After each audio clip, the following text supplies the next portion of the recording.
अब आगे बोर्ड आपसे सवाल पूछ रही है, ध्यान देना, थोड़ा सा ध्यान लगा दो।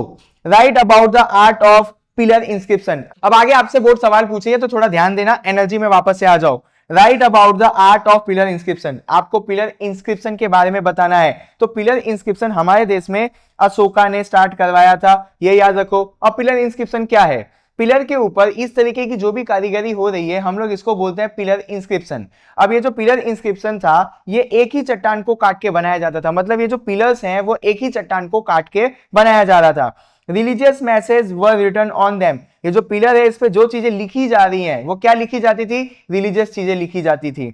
The message were written in the Brahmi script, जैसे संस्कृत एक लैंग्वेज है, हिंदी एक लैंग्वेज है, उसी तरीके से ब्रह्मी भी एक लैंग्वेज है। तो मॉडर्न टाइम पे जो पिलर्स बन रहे थे उनके ऊपर जो भी रिलीजियस चीजें लिखी जा रही थी, किस लैंग्वेज में लिखी जा रही थी? ब्रह्मी लैंग्वेज में लिखी जा रही थी। आगे, polish pillar shine like a glass, इन पिलर्स को इस तरीके से बनाया जा रहा था कि इनको अगर आप पॉलिश करोगे तो ग्लास की तरह चमकेंगे।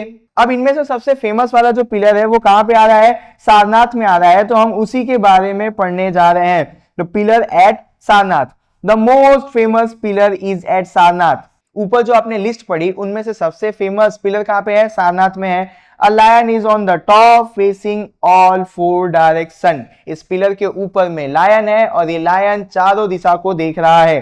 धर्म Chakra are carved below the lion, उस लायन के नीचे एक चक्र है जिसको हम लोग क्या बोलते हैं? धर्म चक्र बोलते हैं। Dharma Chakra are seen in the middle of our national flag, हमारे नेशनल फ्लैग के अंदर जो अशोक चक्र है उसका इंस्पिरेशन हमने धर्म चक्र से ही लिया हुआ है।